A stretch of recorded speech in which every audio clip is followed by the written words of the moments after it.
નમસ્કાર, મારું નામ ખત્રી મોહમ્મદ અયાન ફઝલુલ હક છે।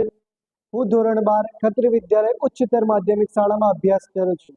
સરકાર શ્રીની યોજના SSIP અંતર્ગત અમે એક પ્રોજેક્ટ બનાવેલો છે જેનું નામ છે રોપવે। તેનું સેક્ટર પરિવહન અને સંદેશા વ્યવહાર સાથે લાગે છે। ચાલો આપણે રોપવે પ્રોજેક્ટ વિશે માહિતી મેળવીએ।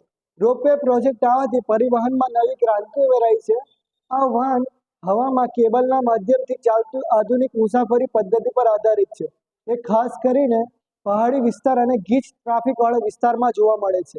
આ વાહન પર્યાવરણને અનુકૂળ છે, મુસાફરીના સમયમાં 70% પણ વધારે ઘટાડો કરે છે અને સાથે સાથે તે ઓછી જમીનનો ઉપયોગ કરી વધુ કાર્યક્ષમતા મેળવે છે।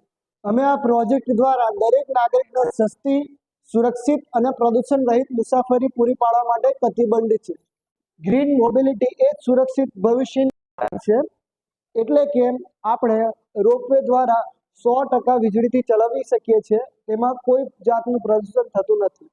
વર્તમાન સમયમાં ગીચ શહેરોમાં ટ્રાફિક જામ થાય છે, પૂર આવે છે, જેથી આપણે એક જગ્યા પરથી બીજી જગ્યા પર સ્થળાંતર કરી શકતા નથી। હાલના સમયમાં ટ્રાફિકની સમસ્યા વધુને વધુ વધતી જાય છે, વાહનોની સંખ્યા પણ વધે છે, જેનાથી વાયુ પ્રદૂષણ થાય છે। તેનો ઉકેલ રોપવે છે। રોપવે 100% વીજળીથી ચાલે છે, જેથી તેને પર્યાવરણને કોઈ નુકસાન થતું નથી। જો આવનાર સમયમાં અમને સરકાર તરફથી ગ્રાન્ટ મળશે તો અમે આની અંદર કેટલા આધુનિક સુધારા કરીશું, જેમ કે સૌર ઉર્જા દ્વારા કેબિન્સ અને સ્ટેશન સોલાર પાવર ચલાવીશું, AI સુરક્ષા કરીશું, સેન્સર અને AI દ્વારા કેબિનનું ઓટોમેટિક મોનિટરિંગ કરીશું, સ્માર્ટ ટિકિટિંગ જેમ કે મોબાઈલ અને એપ અને QR કોડ દ્વારા ટિકિટ બુકિંગની વ્યવસ્થા કરીશું।